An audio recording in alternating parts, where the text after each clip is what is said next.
Hello, welcome to GPS 302, How to Deliver Effective Customer Workshops and Webinars Virtually. My name is James Bland. I'm a Senior Partner Solutions Architect here with AWS. I've been with AWS for a little over a year and a half, and in that time I've delivered a little over 25 workshops and 20 webinars. Collectively, with my AWS colleagues, we've delivered tens of thousands of webinars every year. And in the move to virtual, we've delivered in upwards of hundreds of thousands of events virtually. Before we get started, I wanted to thank you for attending.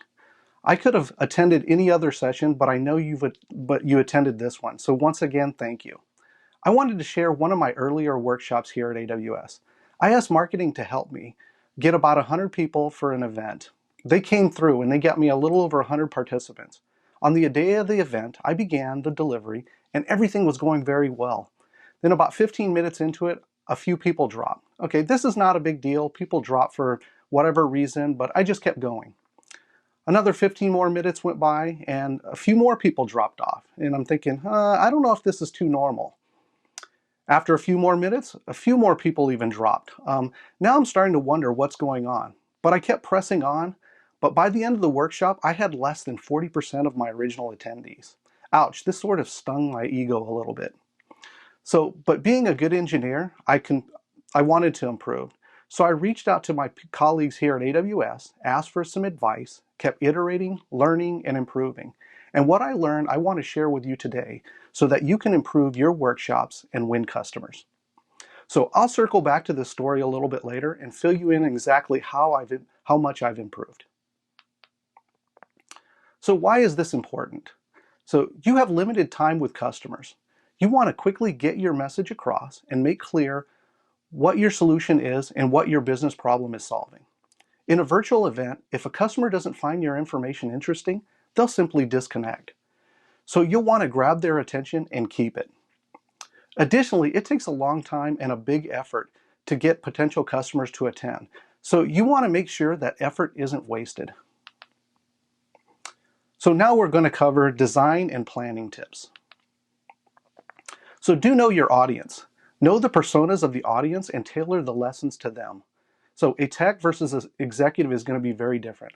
A tech is going to want to dive deep. An executive is going to want high-level benefits for the organization.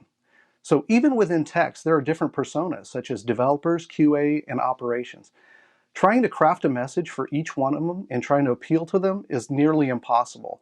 So decide on what persona that you're going to want to have attend and craft the message directly for them. So do focus on use cases. So a use case is a couple of words that describes how your product is used.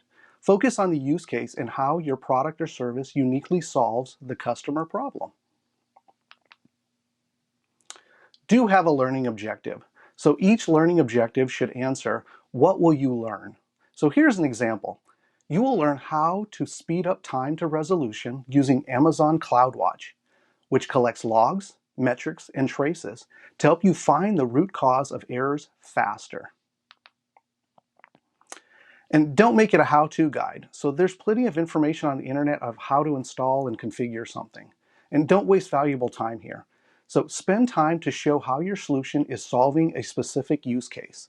The why you use a product is way more important than how. Don't disparage the competition, so don't waste time on feature comparisons. Focus on your product and how it solves customer problems. Customers may or may not even be aware of your competitors, so nothing good can come from this.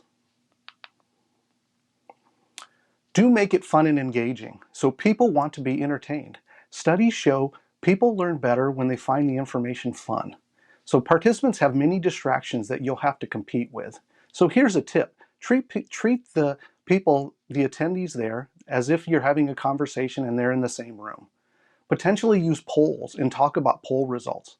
Also consider having another speaker and have a two-way dialogue. This helps kind of break up tones and also changes the pace a bit. Do include customer success stories. So people remember stories very well. I think back to the information I remember and there's always some story that helps me associate the information with. So having raw information with nothing to associate it with will be hard to remember. And the goal of your event is for people to remember the information. So do plan for specific sizes. For workshop, a good ratio for participants and assistants is 1 to 12 and 1 to 10. So for webinars, it's 1 to 20 to 1 to 30. So this may seem like a lot, but you'll want to be able to answer questions as the main speaker is presenting instead of waiting for the end. Also, for the upper limit for the workshop, no more than 100. 40 is better, but even less than 20 is ideal. So large workshops make it very difficult to deal with technological issues. So do prereqs and homework. So send prereqs out. This is like signups or anything that you need participants to do ahead of the workshop. So not everybody's going to do their homework just like regular class, but the ones that do will help limit the number of people who need help during your actual event. Do leave time for questions. So info is not always clear. Leave questions to the end may not allow enough time to answer everything that your participants have.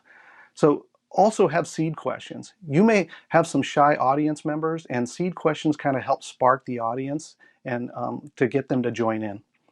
Questions are also good feedback for improving your content. So definitely make time for them. So now let's transition into building content. So do create an intro slide deck. So give something for early birds to do or see. So here I have an example of a slideshow that has a few pictures from cities around the world, but potentially have like the company's last event or something that you feel comfortable sharing. So do annotate the meeting platform. So icons are good, but they can also be very confusing. So annotate the different content and icons, which also directs to where you want them to be. So here on this example, if you look towards the bottom right-hand side, there's a little box with an arrow going to the outside. So I struggle even with this one. Like, to me, this doesn't make sense that this is actually share screen. So if people are like me, then note that icons definitely mean something to different, mean different things to different people. So please do annotate them. Don't assume that the customer knows the app and the platform. So use screenshots and deep links to direct customers.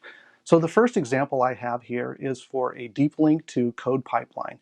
If you clicked on it, you would actually go to a section in Code Pipeline to exactly where I want you to be. The second example is attaching a user policy. So notice we've annotated the screenshot and placed numbers on each of the different steps. So these tips go a long way in helping customers stay focused on the learning objective and not get frustrated.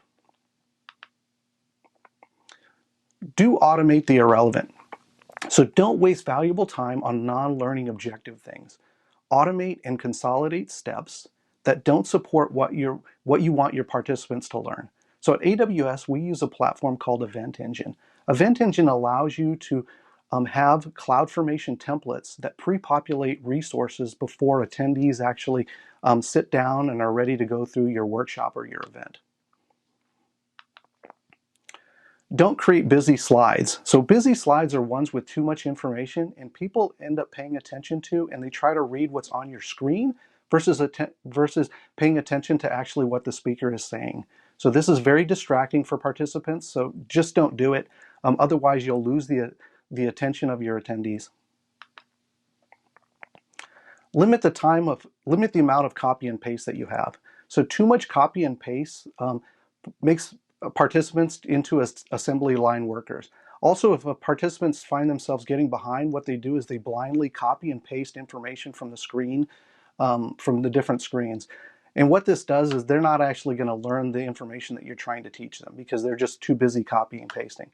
So try to break this up. Do some manual typing, probably editing stuff, actually even having clicking through different UI components. This actually breaks up the amount of copy and pasting that you're having participants do. So do reduce sign-up fatigue. So sign-up forms can be long. You can send out an email validation pin to a mobile device.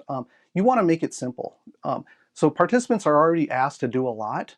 So what you want to do is you want to limit the amount of information that they have to put in. Also a note too is a lot of corporations actually strip like email attachments or they strip email links. So if you send out an email validation as part of a sign up, note that some participants may not even get it. So do create architecture diagrams. So this helps people visualize and gain context around what they're going to build. So diagrams also help as a learning aid, so use them. So break your content up into modules, sections, and pages. So this allows participants to accomplish small portions and it creates natural breaks. So modules should be no more than 2 hours long, sections no more than 30 minutes, and no more than 2 pages when you scroll. So think about it. If you had 2 pages or 2 pieces of paper, then you stacked them end to end, your content should be no more than those 2 pages. So do provide on-demand content. So not everyone will get through. So we have people that actually attend a lot of our events, and what they do is they just watch, and then they go and they do the actual workshop later on their own. So this is also a good place to send people when your event is beyond your capacity. So in this section, we're going to cover the do's and don'ts of workshop delivery. So do provide something for early birds. So you'll have those that arrive early. They'll want to check their video, make sure their audio is working. So give them something to do or give them something to watch. So in this example, this is a Blackboard whiteboard session that we've used in one of our game days. If you've noticed, people have actually kind of doodled on it and they said hi and different things about AWS. It creates a bit of engagement with people and it gives them something to do while they wait. So it also works as a very good icebreaker. Also, go with the delivery style that works for you. So here at AWS, we've found 2 methods that work very well. One is the instructor-led. This is where an instructor actually goes through each and every step while participants watch, and they do the steps in their own environment. The second is a lab or a game day style. This is where you provide a little bit of information to the participants, and then they go at it at their own pace. But you're still having assistance online, so if they have problems or they end up with issues, they can actually ask for help. And don't overstay your welcome. So keep workshops and game days under 2 hours. Webinars should be no more than 30 minutes. If you go beyond this, you're going to have significant drop-off. So here at AWS, we've noticed that if a workshop or an event goes beyond 2 hours, that you're going to lose about half your attendees. So don't do it. So do start with platform instructions. So don't just jump straight into the workshop. Cover how to use the platform, how to raise your hand, ask questions, breakouts, and even chat. Do set the tone. So for smaller workshops and game days, introduce the staff. Name and where you live, maybe even possibly how long you've been with the company that you're at. This makes it a little more personal. Plus, provide answers to common questions like, will this be recorded? Will the deck be provided? What to expect? Learning objectives, break times. What do I do when I have a question? So put yourself in the participant's seat. What would you like to know? Do build-in breaks. 2 hours is extremely long. So build in breaks for restrooms, get a drink of water, maybe even get up and stretch. If participants get back early, ask questions such as, what kind of coffee do you drink or what kind of tea do you like? So this drives relationship building and helps people feel more comfortable. So do use a participant-friendly platform. So don't try and use a tool that it wasn't designed for. So webinar platforms tend to be missing useful tools for workshops, such as screen sharing and breakouts, just to name a few. Workshop platforms tend to be missing tools for large webinars, such as the ability to mute everybody. So platforms we've had great success with is for Blackboard and Zoom for workshops, Zoom and GoToWebinar for webinars. There are others, but make sure that you do your research. So you'll want to have stuff like raise your hand, polling, and chats. But once again, do your research, find what works for you, and look for the features and the functionality that you need.